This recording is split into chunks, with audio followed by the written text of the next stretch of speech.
ចឹងកន្លែងនេះសូមបញ្ជាក់ជូនបងប្អូនមិនចាំបាច់តតែអត្តសញ្ញាណប័ណ្ណបងប្អូនផុតសុពលភាព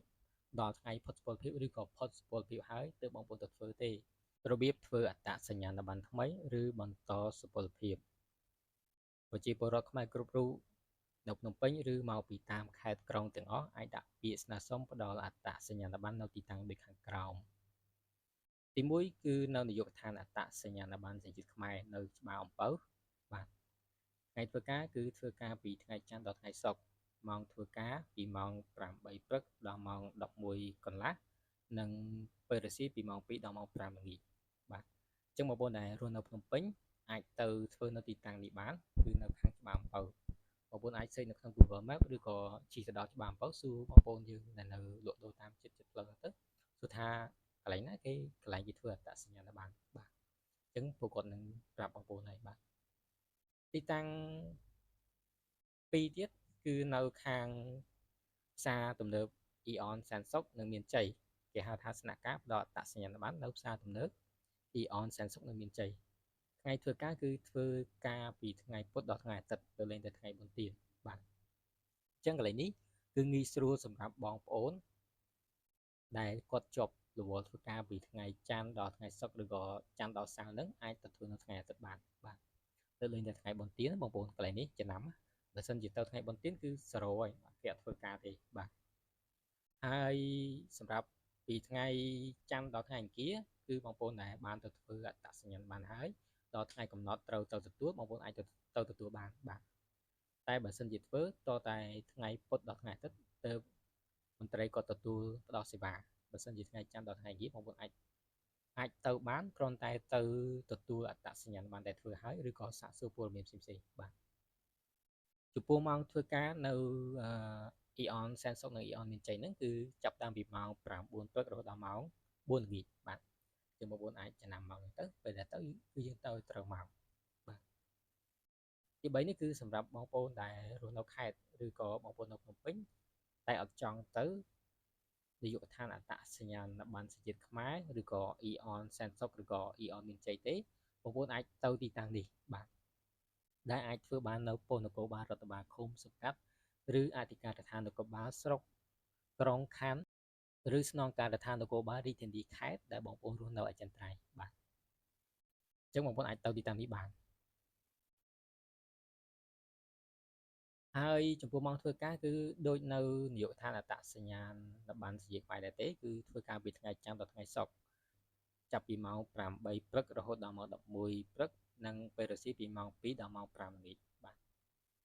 ជាបន្តពាក់ព័ន្ធនឹងឯកសារតម្រូវសម្រាប់បងប្អូនដែលថតថ្មីដែលមានអាយុចាប់ពី15ឆ្នាំឡើងទៅអាចទៅថតបាន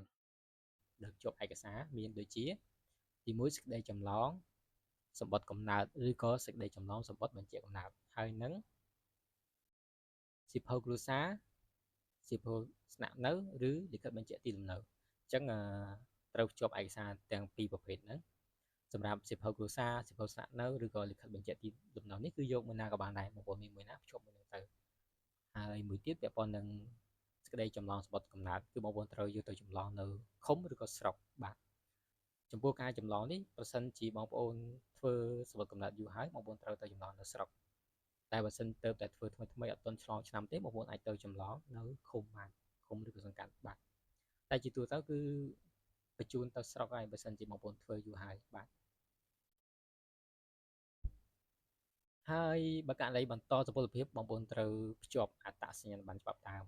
ដែលផុតសុពលភាពឬក៏នៅសល់សុពលភាពតិចជាង180ថ្ងៃជាកន្លែងនេះសូមបញ្ជាក់ជូនបងប្អូនមិនចាំបាច់តតែអត្តសញ្ញាណប័ណ្ណបងប្អូនផុតសុពលភាពដល់ថ្ងៃផុតសុពលភាពឬក៏ផុតសុពលភាពហើយទើបបងប្អូនទៅធ្វើទេបើករណីហ្នឹងបងប្អូនធ្វើបងប្អូនត្រូវរងចាំរយៈពេលគេធ្វើហើយតាមការកំណត់របស់មន្ត្រីរបស់លក្ខខណ្ឌរបស់នាយកដ្ឋានអត្តសញ្ញាណប័ណ្ណហ្នឹងបាទអញ្ចឹងបងប្អូនគួរតែទៅធ្វើមុនពេលអត្តសញ្ញាណប័ណ្ណបងប្អូនផុតសុពលភាពឬនៅសុពលភាពតិចជាង180ថ្ងៃអញ្ចឹង180ថ្ងៃយូរបងប្អូន6ខែបងប្អូនមួយខែ30ថ្ងៃអញ្ចឹង6ខែ180ថ្ងៃបងប្អូនអាចទៅធ្វើមុនមានន័យថាសុពលភាពបងប្អូនមើលទៅសុពលភាពអត្តសញ្ញាណប័ណ្ណបងប្អូនចិត្តផុតតែនៅសល់6ខែទៀតឬក៏5ខែ4ខែ3ខែបងប្អូនអាចទៅធ្វើមុនបានបាទ ដើម្បីកុំឲ្យដល់ថ្ងៃផុតបាត់ហើយបានទៅធ្វើយើងអត់មានអីប្រើអញ្ចឹងណាបងប្អូនបាទអញ្ចឹងសម្រាប់អ្នកដែលចិត្តផុតសុពលភាពឬក៏សុពលភាពនៅសល់តិចជាង180ថ្ងៃត្រូវភ្ជាប់អត្តសញ្ញាណប័ណ្ណច្បាប់ដើមហើយនៅសម្បីខ្លួនផ្ទាល់ត្រូវទៅថតទៅធ្វើស្នើសុំធ្វើតែផ្ទាល់បាទបន្ថែមពីនេះបើករណីបងប្អូនចិត្តផុតសុពលភាពឬក៏យើងហៅថាទៅបន្តសុពលភាពហ្នឹងបងប្អូនមានផ្លាស់ប្ដូរទីលំនៅចន្ទ្រៃបងប្អូនត្រូវភ្ជាប់សិភៅគ្រួសារសិភៅស្នាក់នៅឬក៏លិខិតបញ្ជាក់ទីលំនៅបាទតែបើសិនជាមិនមានផ្លាស់ប្ដូរទីលំនៅទេបងប្អូនភ្ជាប់តែអត្តសញ្ញាណប័ណ្ណដោយដែលបញ្ជាក់ពីមុននេះបន្តិចបាទហើយពាក់ព័ន្ធនឹងដំណើរការធ្វើដំបូងបងប្អូនត្រូវទៅកាន់ទីតាំងដែលខ្ញុំបានរៀបរាប់ខាងលើហ្នឹងមាននាយកដ្ឋានអត្តសញ្ញាណប័ណ្ណជាតិខ្មែរស្ថានភាពផ្ដល់អត្តសញ្ញាណប័ណ្ណនៅផ្សារទំនើប Aeon សែនសុខឬក៏ Aeon មានជ័យឬក៏ប៉ុស្តិ៍នគរបាលឬក៏ស្នងការដែលនៅតាមទីតាំងដែលបងប្អូនរស់នៅហ្នឹងបងប្អូនត្រូវទៅតម្រង់ជួររងចាំចាប់លេខបាទហើយបន្ទាប់ពីតម្រង់ជួរហើយបងប្អូនត្រូវមានន័យថាពេលដែលបងប្អូនបានលេខហើយគឺបងប្អូនត្រូវតម្រង់ជួររងចាំទទួលសេវាទៅតាមលេខរៀងដែលយើងបានទទួលបាទបន្ទាប់ពីរងចាំហើយបងប្អូននឹងចូលទៅដល់ទីតាំងគេខាងមន្ត្រីគាត់នឹងណែនាំគាត់នឹងផ្ដល់ជាពាក្យស្នើសុំឲ្យបងប្អូនយកទៅបំពេញបាទនេះអញ្ចឹងបន្ទាប់ពីយើងតម្រង់ជួរហោហែហើយទទួលបានពាក្យស្នើសុំហើយបងប្អូនត្រូវទៅបំពេញពាក្យហ្នឹងទៅអញ្ចឹងបងប្អូនកន្លែងនេះត្រូវត្រៀមប៊ិចត្រៀមអីខ្លួនឯងទៅដើម្បីបំពេញពាក្យស្នើសុំករណីដែលបងប្អូនមិនចេះបំពេញបងប្អូនអាចពឹងឲ្យអ្នកដែលគាត់មានផ្ដល់សេវានៅហ្នឹងពីច្រើនគឺមានដឹងតែមានបងប្អូនអញ្ចឹងបងប្អូនអាចពឹងពួកគាត់ទៅហើយឲ្យជូនលុយគាត់តិចតួចទៅដោយសារហ្នឹងជាសេវាក្រៅឯងបងប្អូនមិនមែនខាង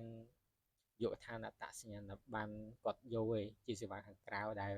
ករណីដែលបងប្អូនអត់ចេះបំពេញអញ្ចឹងណាអញ្ចឹងគាត់មានអ្នកសម្របសម្រួលជួយបំពេញជូនបាទប៉ុន្តែបងប្អូនឲ្យលុយគាត់ខាងក្រៅទៅនិយាយមួយគាត់ខាងក្រៅអញ្ចឹងកន្លែងនេះខ្ញុំបញ្ជាក់ជូនមិនមែនជាសេវារបស់យកឋានអត្តសញ្ញាណប័ណ្ណទេគឺសេវាខាងក្រៅករណីដែលបងប្អូនមិនចេះបំពេញខ្លួនឯងឬក៏ខ្ជិលបំពេញបាទឬក៏ខ្លាចបំពេញទៅខុសអញ្ចឹងបងប្អូនពឹងគាត់ជួយបំពេញជជែកមកគាត់ជាក់ស្ដែងទៅគាត់សេវាប៉ុន្មានអីប៉ុន្មានអញ្ចឹងណាអានឹងសេវាក្រៅណាបងប្អូនខ្ញុំបញ្ជាក់ជូនគឺនាយកថាអត្តសញ្ញាណប័ណ្ណអត់យកសេវាពីប្រជាជនយើងទេទៅធ្វើដោយឥតគិតថ្លៃបាទចឹងបន្ទាប់ពីបំពេញពាក្យស្នើសុំរួចដល់វគ្គត្រួតពិនិត្យហើយនឹងថតចម្លងឯកសារកន្លែងនេះក៏បងប្អូនគួរតែត្រៀមលុយ1000 2000 3000អីទៅតាមជាក់ស្ដែងទៅទោះពេលដែលទៅធ្វើហ្នឹងគេត្រូវថតចម្លងអត្តសញ្ញាណប័ណ្ណថតចម្លងឯកសាររបស់បងប្អូនហ្នឹងដែលបងប្អូនបានបំពេញយកទៅឲ្យមន្ត្រីគាត់ផ្ទៀងផ្ទាត់មុនពេលបន្តនីតិវិធីបន្តទៀតអញ្ចឹងណាចឹងកន្លែងនេះបញ្ជាក់ជូនបងប្អូនត្រៀមលុយតិចតួចទៅព្រោះខាងអ្នកថតចម្លងហ្នឹងក៏គាត់ជាសេវាឯកជនដែរគាត់យកខាងក្រៅមិនមែនខាងនាយកដ្ឋានអត្តសញ្ញាណប័ណ្ណគាត់យកឯងអញ្ចឹងខ្ញុំបញ្ជាក់ជូនជាសេវាឯកជនទេពាក់ព័ន្ធនឹងថតចម្លងបើបងប្អូនថតចម្លងឯកសារនៅខាងក្រៅក៏គេយកលុយដែរអញ្ចឹងណាអញ្ចឹងកន្លែងហ្នឹងបងប្អូនត្រៀមលុយខ្លះទៅទុកជូនអ្នកដែលគាត់យកម៉ាស៊ីន copy មកថតចម្លងឲ្យបងប្អូនបាទបន្ទាប់ពីថតចម្លងឯកសាររួចគេនឹងបញ្ជូនបងប្អូនបន្តទៀតណែនាំខាងមន្ត្រីគាត់នឹងណែនាំឲ្យថាតើណាតទៀតអញ្ចឹងកន្លែងនេះគឺដល់វគ្គផ្ដិតស្នាមម្រាមដៃអញ្ចឹងកន្លែងផ្ដិតស្នាមម្រាមដៃនេះគឺផ្ដិតម្រាមដៃទាំង10គេមានអាទឹកខ្មៅគេមួយហ្នឹងដាក់ជូតលើក្តារហ្នឹងហើយបងប្អូនផ្ដិតមេដៃម្រាមដៃបងប្អូនទាំង10ហ្នឹងឲ្យប្រឡាក់ហើយបានយកទៅផ្ដិតលើឯកសារអញ្ចឹងកន្លែងហ្នឹងមន្ត្រីគាត់នឹងណែនាំឲ្យបងប្អូនបន្ទាន់ដៃអញ្ចឹងកុំប្រឹងដៃណាមន្ត្រីគាត់នឹងជួយពវល់ដៃយើងផ្ដិតឲ្យឃើញក្រយ៉ាដៃទាំងអស់អញ្ចឹងណាអញ្ចឹងកន្លែងនេះបងប្អូនបន្ទាន់ដៃកុំប្រឹងដៃបាទ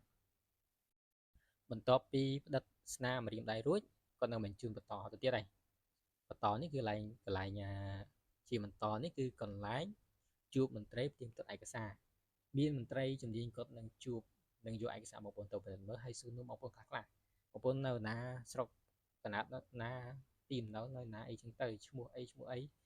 អាចសួរលេខទូរស័ព្ទសួរថ្ងៃខែឆ្នាំកណាត់អញ្ចឹងជាទូទៅសួរពូមិនផ្ទាល់ខ្លួនរបស់បងប្អូនបាទអញ្ចឹងបងប្អូនអាចត្រៀមចម្លើយខ្លីៗទៅដើម្បីកុំឲ្យគាត់សួរទៅយើងតាក់យើង